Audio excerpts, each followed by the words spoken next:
Good evening, everybody. Thank you so much for coming. What a wonderful turnout we have. I just first want to just remind you that it's the Long Beach Historical Society working in concert with the Long Beach Public Library.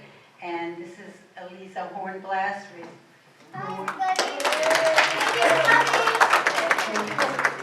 who is the librarian who helped coordinate this. I just want to say, my name is Jeannie Brown. I'm the president of the Historical Society, and I just want to say two things. That first of all, this is a series, okay? It's not, just one ethnic group we're trying to cover. We realize that Long Beach is a really diverse community, and so we're trying to highlight and get an idea of Irish culture the history of Irish culture in Long Beach. And also not to think that the 6 people on the podium are the sum and substance of the Irish community. We're inviting you to share your stories and perhaps do an interview here with your own family history and your own stories. So that's just, a piece of what we're trying to do. And in January we did Hispanic culture in October, and we're going to do Jewish culture in January and African American in February. So you're invited to come to that too, okay? Now, on our panel, just very quickly, they'll introduce themselves. Ashley Cathalain, Randy Dodd, Douglas Eidt, Kevin Braddish, Joan Monahan, Jean Hagen Duffy. And they will tell you all about their part in Irish culture. And however you want to, to the speakers, if you're more comfortable holding a microphone, or if you want to come up here, that's fine, however you want to do it. So first is Ashley Cathalain. She'll speak about history. The history. Go ahead.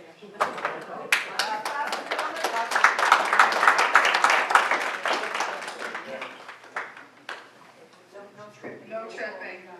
Hi, everybody. Hi. Thank you for coming out in the first bit of cold weather we've had this year. I would like to thank Jeannie for introducing me so well, but she did pronounce my last name incorrectly. But it's okay. It's Ashley Cathalain. So most of you guys know me because I actually bartend in the bars in Long Beach. I won't disclose anyone's, late night activities, but my main job is I'm a bartender, and I've been here 25 years. So back to the changing of my name. I was married, I was divorced, and I finally got my American citizenship on Halloween. It was one of the most proud days of my life, and as part of becoming an American, they ask you what you want to be called and what your name is, especially if you've been divorced like me. So I changed my name into Irish. I finally have my way after 25 years of spelling it in both languages. So today I speak to you as Ashley Cathalain, and I am honoured to speak here in front of you tonight. So I know that I could stand up here and just talk about the wreck of the Mexico and probably ruin everybody's evening. That's not what I want to do. So what I wanted to start with was how I came to live in Long Beach, Long Island. So I'm actually from the north of Ireland, which I consider Ireland. And growing up during the Troubles, it was interesting to say the least. You keep your spirits high, you see things that you just didn't want to see sometimes, but there's always friends and family and there's lots of love. So one of the good things about growing up in Northern Ireland is every little town has its own swimming pool, believe it or not. So we were always really good swimmers, everybody that I went to school with, because we would have to go to swim meets, we would have to compete, etc., etc. So I first came over here and I moved to a place called Woodside, alright, I don't know Woodside. And then, I was like, I'm a mother now, I want to bring up my child near the water, and here I am in Long Beach 11 years later.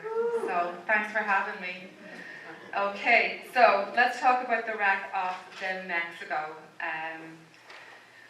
So the captain of that ship was a gentleman called Winslow. He was the captain at 47 years old. So he set forth on his voyage down the River Mersey, which is in Liverpool.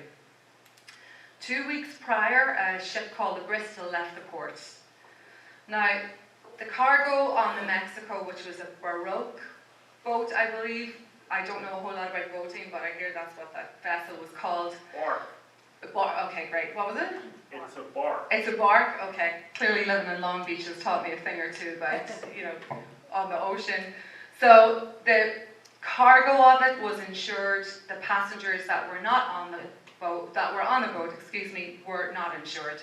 They paid $400, which is, in our money, they paid $400 for a 70-day voyage across the sea to get to the United States.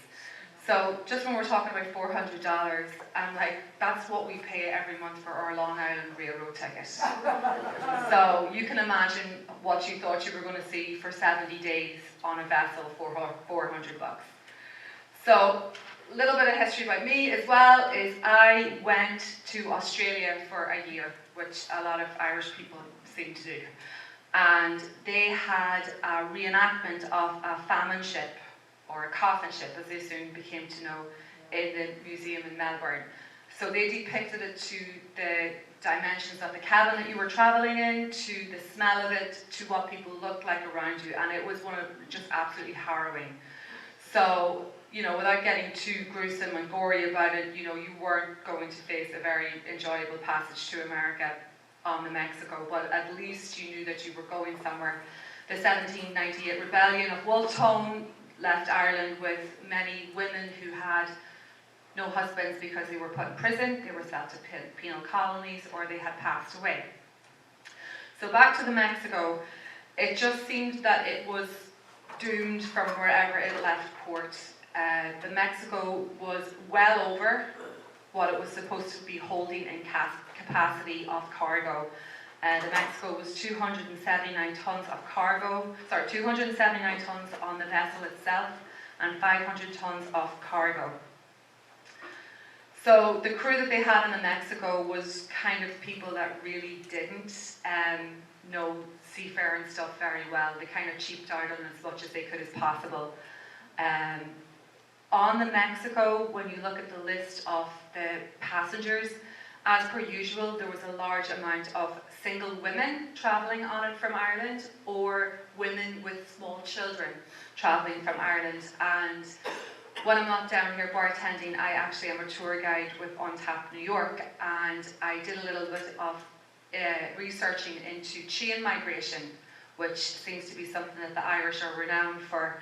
And chain migration is something where your husband will go to the destination before you, or your brother will go before you, or a family member save up enough money to buy you as a female with the children, or your sister enough money to travel to the United States, as mostly was the case.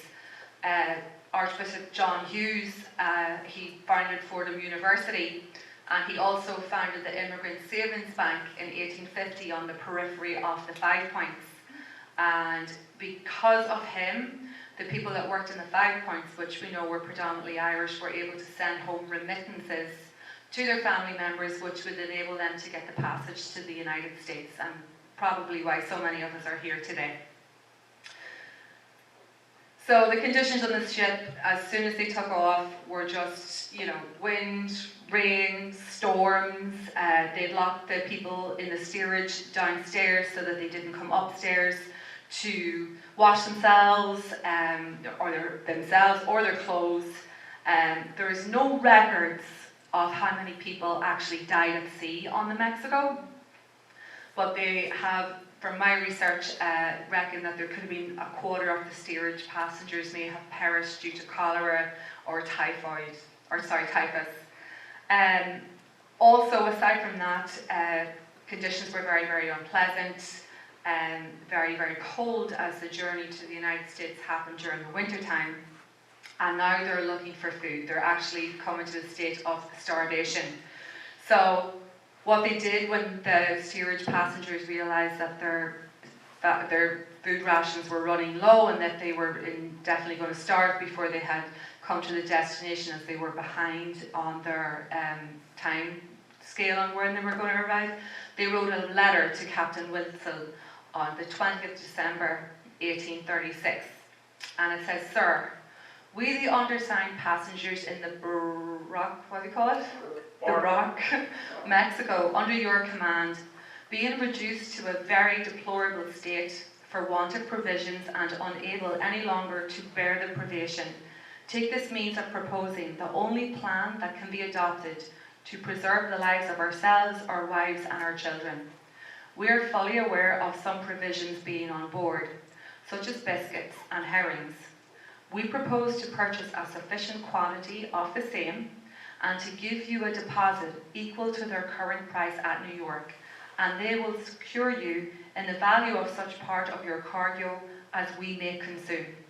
We respectfully submit this for your consideration and request a reply in the course of the day."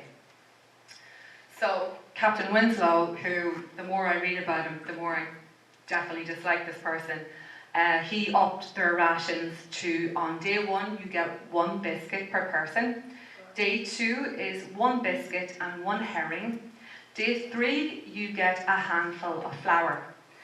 Now the crew and the captain, they stayed within their own rations, that they had their own food supply. They sacrificed none of their own, knowing that the people down below were starving. They had, on Christmas Day, given the people in the steerage some salted pork as a treat, and that's pretty much what they were granted, even though that they were famished at this stage. You know, without becoming so gruesome, I think we're all very blessed that we live in an area where we get to enjoy so many food sources. And you know, when I think of these people on the boat, I feel so blessed that we can go to places like Mary's Irish Shop and enjoy all the lovely stuff that we do down there. And you know, very close to our own shores, this is what happened to these people. So they sailed forward through the storms, and at 11 p.m. on Saturday, December 31st, 1836, the Navesink twin lights were viewed by Captain Winslow. He told a crewman to open the deck and yell out the news to the people who were almost frostbitten at this point. At 6 o'clock in the morning, the lights were spotted. Winslow was so confused because he'd seen all the lights for the other pilot ships that were stuck in the bay as well as his own. So at this point, he became very concerned about a process called quarantine. Now, those days there was an epidemic of cholera in 1832. So any ship over 40 from a foreign port, the passengers were subject to inspection by a medical officer and maybe quarantined for up to 30 days in Staten Island. So of course Captain Winslow is going to make sure that he makes his money out of this, and he told the people in the steerage to throw away whatever clothing, blankets, anything extra that they had, and just have the clothes that they had been in, or their Sunday best clothes, and whatever valuables that they had. So there was no blankets, there was no extra coats. So they start dumping things over the side of the ship, and now it's stuck on a sandbar. So Captain Winslow's mental health at this stage was apparently in bad shape, and he asked for a pilot boat to guide them to shore, and he sent out an SOS, and he lied about the amount of passengers were on the ship. And at that time, most of these pilot ships were making money out of having foreign newspapers from like Italy, England, other countries that they could sell in the New York ports and make money out of. So all those pilot ships that probably would have been able to take the boat to safety declined, because it was more profitable for them to get the newspapers in and not human beings. So as a last resort, he's seen a paddle boat, tugboat, which wasn't a proper pilot boat, but it could have got them to shore if he bribed it. Apparently back in those days you could actually make a bribe to one of these boats and they would take you to safety. The thing about the Mexico that is most distressing is that there was plenty of money on it. He could have done this, but for him it was a chance that he took, and in a way that he could save money to make sure his pockets were full. So during this time, Captain Winslow's brother sent out a pilot boat, unsuccessful due to the weather. And the reason that his brother sent out this boat is because it was two brothers on the Mexico. One was Broome's brother, who was somehow related to the family. Now that boat went out for the Mexico, but already the fate of it was just sealed as, you know, you're stuck in a sandbar, it's freezing, you can't get a pilot boat out. So the people are celebrating, throwing away their belongings a few hours ago, but at this point they know that they're not going to be saved. So just hold on 1 second till I get to my notes. Has anyone any questions about what I talked about so far? Okay, I guess I did a good job. So the location of the Mexico wreck is still a little bit of a, where is it, you know? I have read that it's in a place called Hempstead Beach. If anyone wants to let me know where Hempstead Beach is, please do. I have no idea where it is. It could be off Jones Beach State Park, it could be off Freeport. But Roberta Fiore is aware of a long-standing oral tradition that the wreck is just off Orr Island and Long Beach on Lincoln Boulevard, where the memorial is for it. There was a diver, William was his name? Was it? I didn't actually know that was his last name, but for some reason it just says his name's William in the book. But he has apparently come across the wreck of the Mexico, and that's where we believe that it is to this day. So now we have Mr. Winslow. He's, you know, in a mental state of dilapidation. He's not doing well, and from what I can gather, he's going to die a hero. So in his eyes, running aground in front of 30 fellow sea captains would have been a humiliation, but wrecking a ship in a vicious storm off a barren beach was no disgrace for a shipmaster. Many captains had done so and continued their careers, proudly telling their wreck and rescue stories over cigars and glasses of sherries. So his main objective was to make sure that his reputation was kept intact. So at this point, he has resorted to lowering the yawl, which apparently is almost like a life raft in today's terms. So he lowered two of them down with some of the crew members who were lucky enough to make it onto shore. His idea was that he was going to get them to drop off people and then come back out for the other people on the Mexico. Against his wishes, there was a number of Irish women who were like, I'm jumping, I'm not going to die on this boat. Some of their last names was Brennan, Collins, Farrell, Galligan, Higgins, Hughes, McCaffrey, Maguire. So all those women took their chances and jumped, and I'm sure that they did not make their way back to the beach, or Ireland for that matter. So let me introduce you to a guy called Rainer Rock Smith. Does anyone know who he was?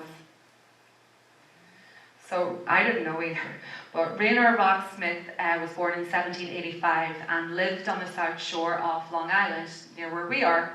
And he wasn't anything other than, you know, an amateur fisherman. He was a father of 18, and father of 18.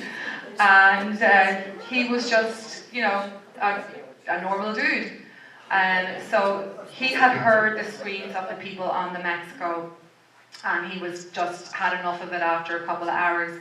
And himself and another couple of charitable people, they got another lifeboat to go to the Mexico to somehow come to the aid of the people who were now freezing to death, starving to death, and have lost all hope.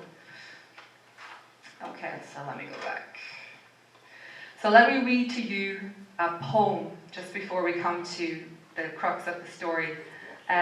This is an anonymous poem. It's in Benjamin Thompson's History of Long Island, 1839. Thus perished, one by one, that pilgrim crowd, the silver-haired, the beautiful, the young. Some were found wrapped as a crystal shroud, of waves congealed that tombed them where they clung. Some on the sand, the sounding breakers fling, linked in affection, agonized embrace, and to the gazer's eyes the warm tears spring, as he beholds two babes, a group of grace, locked in each other's arms and pillowed face to face. So finally, this gentleman, Ray Rayner, gets somehow near the Mexico, only to find that Captain Winslow, in the last thing that you ever do as a captain of a ship, took the lockbox from the ship, his sword and his gun, and his relation, who was the last name of Broom, and he jumped on one of the ships, or one of the vessels that this man had put forward to try and save the passengers on the boat. He made sure he saved his own life and let the passengers on the Mexico perish. So there is a complete list of the victims of the Mexico. They were meticulously kept, but just so you can imagine what was going on, William and Judy Pepper from England, with their 6 children, ranging in age from 4 to 14, they all froze to death. Bridget and John Wright, with their 2-year-old son and their infant, froze to death. John, a carpenter from Dublin, his wife Mary and their 4 young boys, all froze to death. There were also women and children whose passage had been paid for by their husbands and fathers already settled in New York.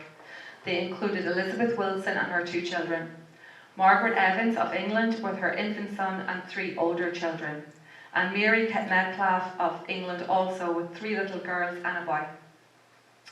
So, you know, it is very sad what has happened to these lovely people on the wreck of the Mexico. The coroner, when the bodies started to come towards the shore, he put them crosswise on a horse-drawn carriage and carried them over the ice and snow 4 or 5 miles inland to Hicks Neck, which is Baldwin today. The frozen corpses were then arranged on the floor of a barn located in an orchard behind Major John I Lot's tavern. Apparently there was a tavern there. People came from miles around to see the sights of all these poor people that are froze to death. Let me see. So with a terrible calamity, a greater number of lives were lost than by any previous shipwreck on the coast of the United States. So we have a letter here from the people who are the inhabitants at the time of the town of Hempstead. The inhumane inhabitants of Hempstead and its vicinity, being actuated by the purest sentiments of philanthropy, held a public meeting on Friday the 6th of January, at which the following resolution was adopted. They agreed that they would be the great disposer of events cast upon our shore, the bodies of many friendless and fellow creatures, suddenly deprived of life by a most disastrous shipwreck. We deem it a solemn duty devolving upon us to cause them to be decently and properly interred. That a committee of 12 be appointed to collect contributions for the purchase of a piece of ground to be forever solely for the interment of the bodies which shall hereafter be cast upon her beach. So thank you to them. There is a mass grave in Lynbrook and there is an obelisk in Rockville Centre that is put there in honour of the people that have done so much for the victims of the wreck of the Mexico. The gentlemen who were kind enough to try and go out in that lifeboat to save the people on the Mexico, they all got a $50, you know, more or less a gratuity at the time for their efforts, and the remaining money that was on the Mexico was used to have the memorial that now stands in Rockville Centre and in Lynbrook. That's the story of the Mexico. I've tried to make it as uplifting as possible. It's not been easy. For the record, and this is probably the only possible good thing you could say about the wreck of the Mexico, is after it happened, the legislation regarding pilot boats that take bigger boats into the harbour in New York and the United States, they did try to do something about it. You know, you don't get to say no, you don't get to go with the boat that has the most cargo. And that's pretty much the only thing that came good on the wreck of the Mexico. And I'm glad that we're able to still, you know, give honour to those victims and homage to the people that did try to save them almost, 2 centuries later at this point. So, does anyone have any questions? Hello. How might we want to go visit the site? Is there something tonight you give us to tell us we're in Hempstead? No. Or we're in Lynbrook? So they have it in the cemeteries in Lynbrook and Rockville Centre. I'll be honest with you, I don't know the right address. It's one cemetery, but it's sort of on the border of the two places. Okay. It's the cemetery that's where Merrick Road and Ocean Avenue meet, I don't know the name of the cemetery, and that's where the obelisk is also. And there's a plaque, there's a big plaque. I hope that answered your question, because I didn't know. Thank you. And it's also from the battleship Maine that was sunk in Cuba. Remains of those soldiers are there also. Well, thank you for listening tonight. I hope you had a good...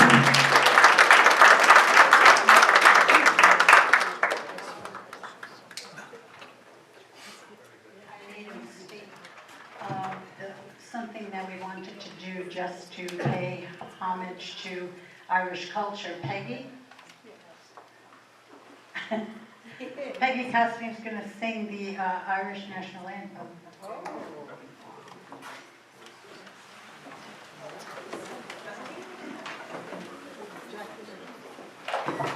Anybody wants to join us?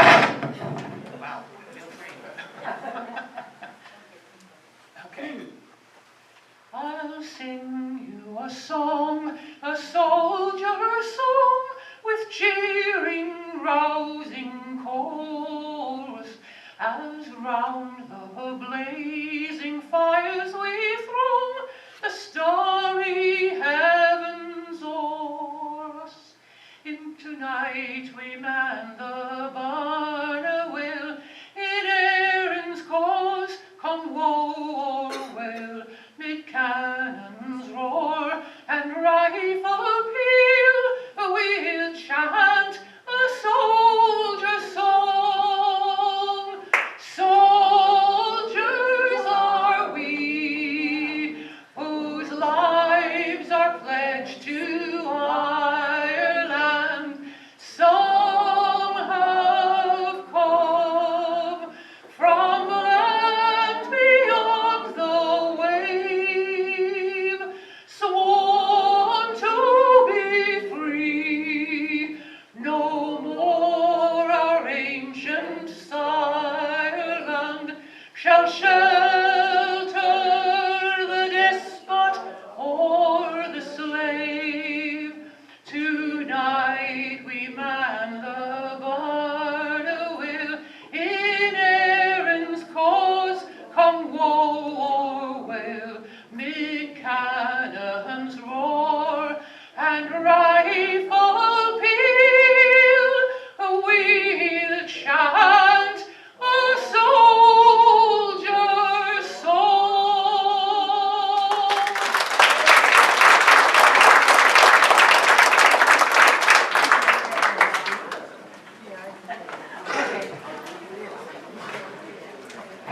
And now, the rest of our speakers.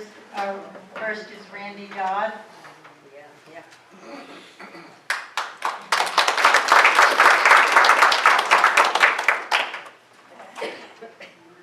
Hi, how you doing? I haven't spoken in a long time because I'm retired and I'm not teaching anymore, so I hope my voice holds up. I'm here for the Eidt of Hibernians. The Eidt of Hibernians is a Catholic Irish American fraternal organization that was founded in New York City in 1836. I'm just going to go over my notes here. The present setup of the AOH is St. Brendan the Navigator, Division 17. We're in Long Beach, Allen Park, and Point Lookout. We have 365 members.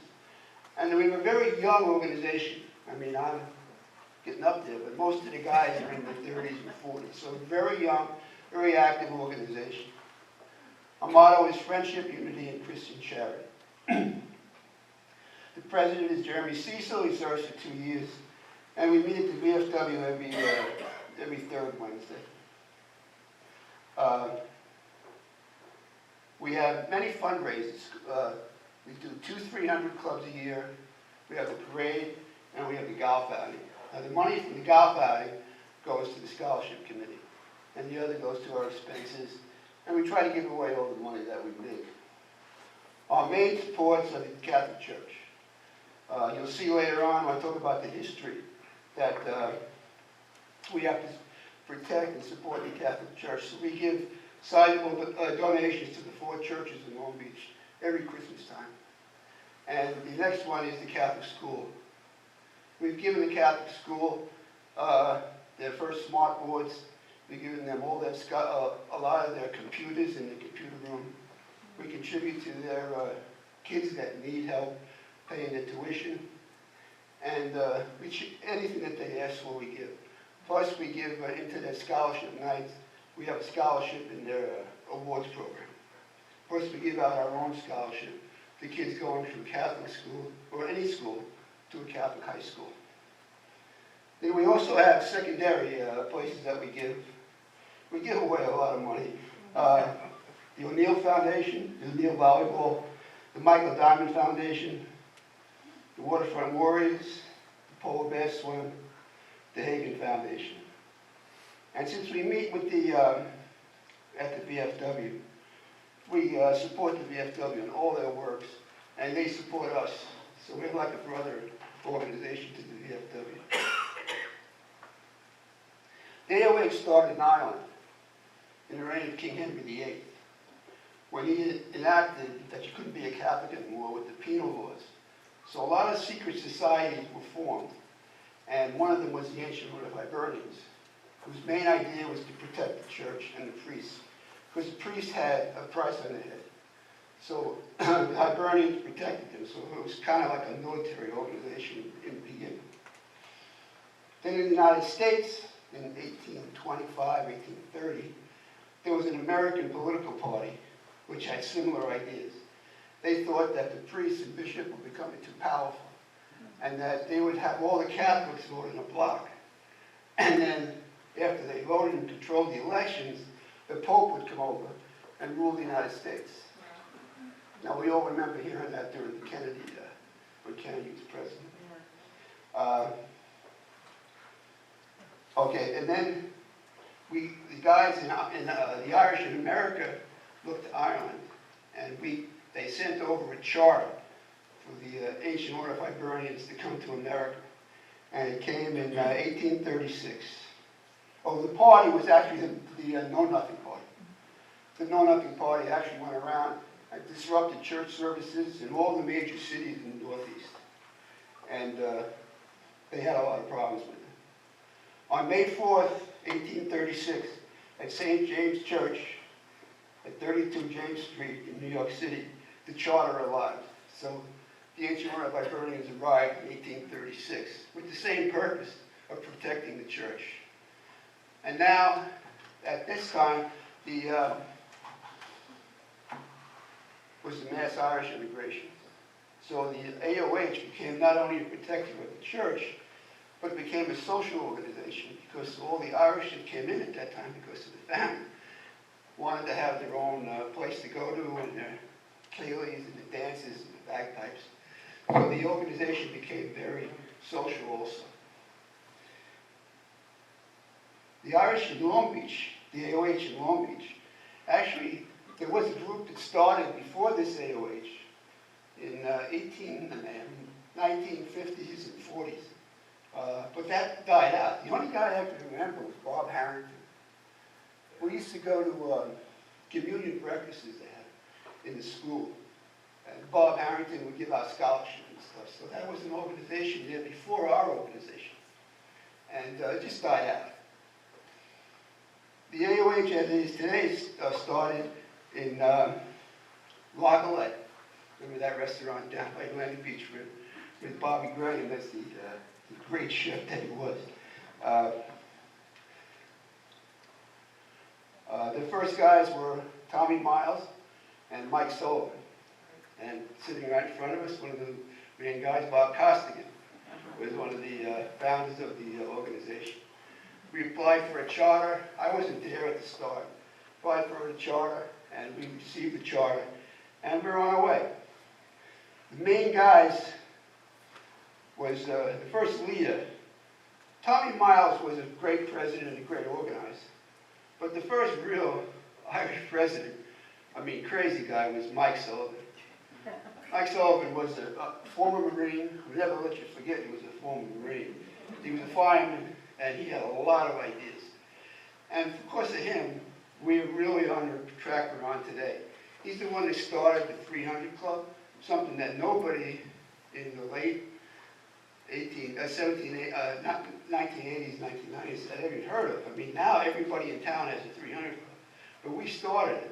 And we decided to give out, of course, we're Division 17, to give out 17 prizes. So the money that comes in, we give out most of it away. So we really don't make a lot of money on these things. We give most of it away. We have 17 prizes. He was also one that started the parade and festival. He came back with the idea, I guess he was up in Durham, and came back and said, we should have a festival here in Long Beach. So our first meeting for the festival, we had a mass at St. Ignatius and marched to Washington Boulevard. I don't know why we stopped at Washington. I think we tired. And then we turned around and went to Shines. So that was the first parade. After that, we got it going, and we set it up. And the first parade, we started at Washington. There was no plaza there at that time. And the parade went from, I think, Wyoming to Illinois. I mean, the festival went from Wyoming to Illinois. And the first Grand Marshal was sitting right in front of us here, Kevin Braddish. First Grand Marshal. Bob Carroll was the second Grand Marshal, another name that we know in Long Beach. And some of the early members, Kevin Braddish, Billy Callahan, Bob Carroll, Dennis Clark, Bob Costigan, Bill Crowley, Eddie Cunningham, Jimmy Diamond, Frank DeGranis, Jimmy Fallon, Robert Gillum, that at that time owned a saloon, and the mayor of Island Park now, Mike McGinty. He was one of our famous members, one of our first members, and Jimmy May. Okay, one of the other, so,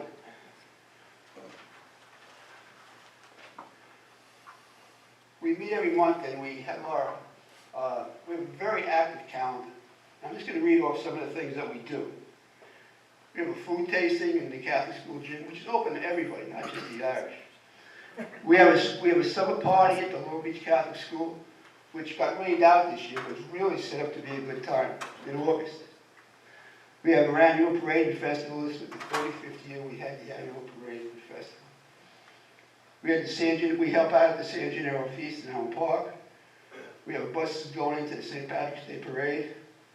We help for Hooks and Heroes. We support all the sports in Long Beach, the Bulldogs, the hockey teams, the Little League baseball teams, and the recreation teams. We support our Mercy Hospital through Andy Healy. We're supplying the Christmas trees on the boardwalk.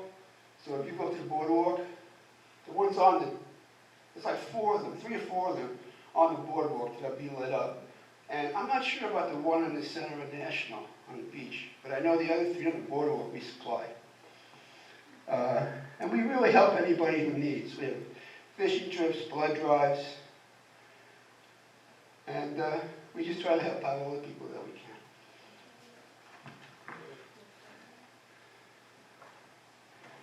Now, we did do a few wild things. And the first one would be, back in the 80s, we had John McCarthy as president. And at that time was the troubles in Ireland. And we received a message from Ireland to send over some money for the prisoners in the H blocks. And it became a competition to see who sent the most money. And we sent, of course, our division number is 17, so we would send $1,700 every year. And it turned out we were sending more money than most states. And as a result, this cross here, this Celtic cross, was sent to us by the prisoners in the H blocks in their shop as a way of thanking us. It had a beautiful plaque on it, but it just wasted away. But we still have the thing from the H blocks. The other one was, this is funny, the Sullivans. Mayor Dinkins was fighting with the Navy over a home port, but the Navy still owned the property. So they wanted to commission the Sullivans, which was named after the fighting Sullivans on the SS Juno. All 5 brothers died in the battle of I think it was Guadalcanal. And they commissioned 2 2 destroyers, but this was the 2nd destroyer. So this beautiful ship comes up to Staten Island, and Andy Healy's father was a lieutenant general in the 69th, and he was a big mover and shaker in New York City politics. And he got us involved in the SS Sullivan. So he gave us these seats. We go in dressed, it's kind of like this, and everybody, we didn't know a commissioner. These guys are all dressed to the nines, there's admirals, there's generals, and here we are, you know, regular clothes, and we're sitting right behind the Sullivan family. Nobody could believe how we got there. Well, anyway, we gave money to the commission, and we're plank members of the SS Sullivan. So anywhere the Sullivan goes, there's a plaque in the Sullivan for Division 17. So that was another crazy thing. Okay, the other thing is Andy Healy. Andy Healy became involved with what was just spoke about, the wreck of Mexico. And for years, the obelisk just sat there without much around it. So Andy Healy got us involved with the historical societies of Lynbrook and East Rockaway. And we really tried to improve the obelisk. And it took a couple years to get all the permits and this, but you can see what it looked like. I can pass this around in 2014, and then 2018, when we fixed it up. And we had, every year, we gave them a lot of money. There was the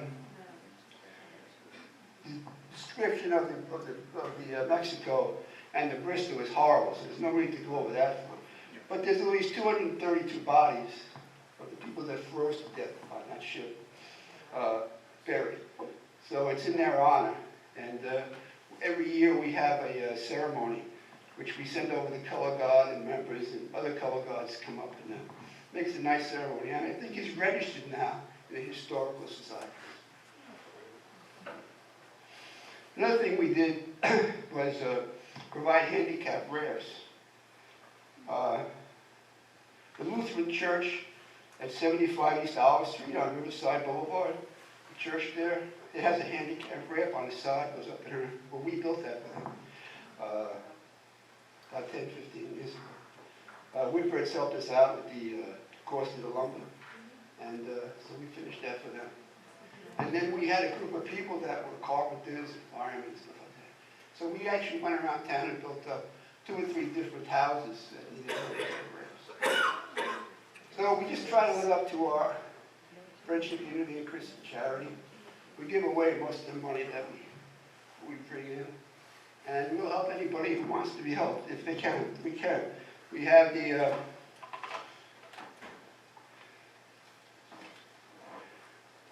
our post office box is 1066, and if you're interested, the post office box is 1066, and the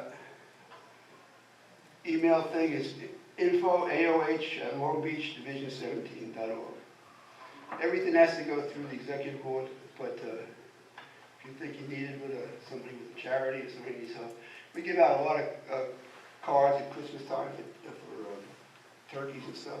Doesn't matter who it is. If they need it, we'll give it to them. Yeah.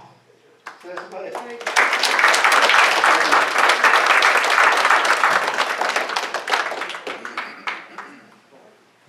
Okay, and next we have Doug Eidt.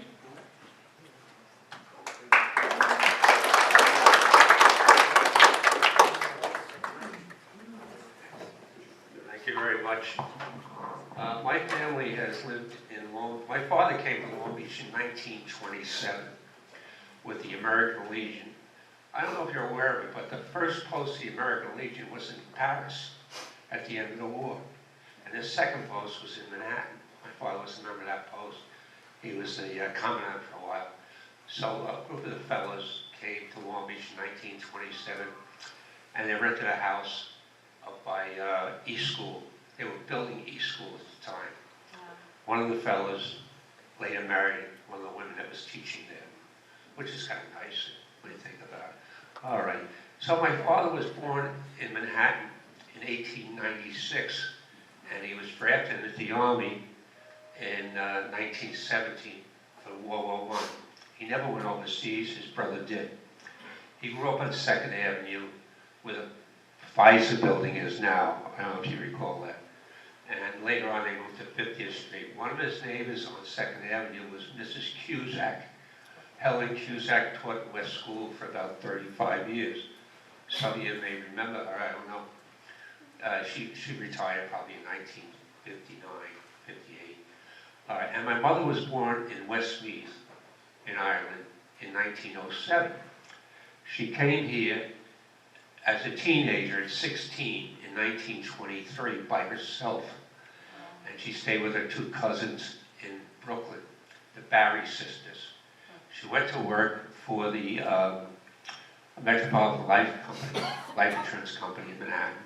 And later on, she went to nursing school at Misericordia Hospital, which was like 73rd Street and 1st or 2nd Avenue, I don't recall.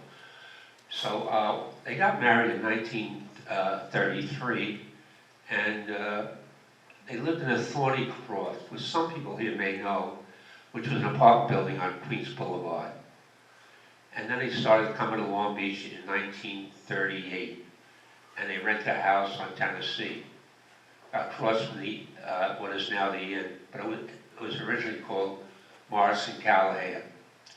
And a lot of the social life in Long Beach centered around, the Irish social life, centered around Morris and Callahan's bar. It was owned by Con Morrison and Denny Callahan.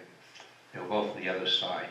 Con Morrison was the original cop in the West End. I think he was on the police force about 1908.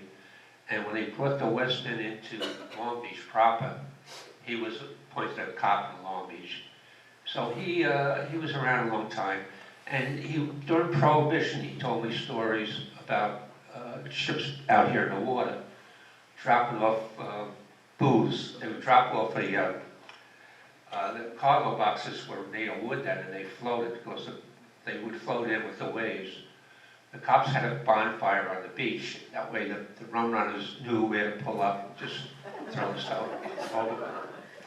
And he would tell the story of they would go over the bridge, Long Beach Bridge here, and go to Merrick Avenue, and everybody, they would give them a police escort. Each town, Lynbrook, Valley Stream, had cops waving them through the lights. We're talking 1927, there was nobody in Merrick or Lynbrook anyway. And they would go all the way downtown, catch Atlantic Avenue, go all the way downtown Brooklyn. The cops made a lot of money in those days, tremendous, and they were making so much money that some of them didn't want to work doing the booze, they were so tired. But anyway, so Morrison Callahan's later became Cody's. But when Con Morrison had it, there was a lot of, he brought down a lot of his relatives from Ireland, Molly McMurray, Josie Morrison, Jimmy Ahern, Tommy Moriarty was chief of police. He had a lot of relatives, so he got them all jobs down here. And another force down here was Father Cass. If anybody was out of work, they would go see Father Cass, and he would try to get him a job with the city or something. During Prohibition, when Jimmy's here, one day I'm riding around with my father in the car, and he starts pointing out Speakeasy to me. And he says, that's Joey Miller's house. I said, yeah, that used to be a speakeasy. And there was a speakeasy called Mother Moriarty's by the hospital that he used to go to, He went to a lot of speakeasies before. So that's what happened. So a lot of the people that came down from Brooklyn in the 20s and 30s, more so than from Manhattan and the Bronx, because Brooklyn was very democratic. Rockaway was hard to rent a bungalow in, and Long Beach, the West End had just been started building up these bungalows. Most of the bungalows were bolted together. The walls were prefabricated, and they were bolted together, and they were just laid on the sand. And there were a ton of them. There was a lot of them, and a lot of people had 6 or 8 of them. They would rent out. And you think there's a lot of bars in Long Beach, but there was a ton of real estate offices in the West End at one time. So the social life revolved mostly around Morris and Callahan's, from what I can see. We weren't here in the summer. I was a city kid, and I went to Our Lady Queen of Martyrs. And when I was about 8 years old, the last day of school, my mother comes to school, and she got me and my two brothers out of school, and we walked down Austin Street to the Continental Avenue station along Island Railroad with our knapsacks and our school bags, and we took the train to Long Beach, and we got off the train, and we went across the street to McClellan's, and we got a bathing suit and a towel, and that was our costume for the summer. You lost a towel, too bad, you know. And then we'd get on the West End bus and go down to Tennessee Avenue. And there was a lot of people with bungalows, and some of them had holes in the floor, and they didn't repair them, they just put linoleum over them, you know. You could tell they were wealthy people because they had 6 layers of linoleum in some of the rooms, okay? So later on, a lot of people started moving down in the 50s and 60s and had heat put in the bungalows. And Moriarty made a lot of money doing that, and so did a lot of the other plumbers. A lot of the kids started gravitating, the young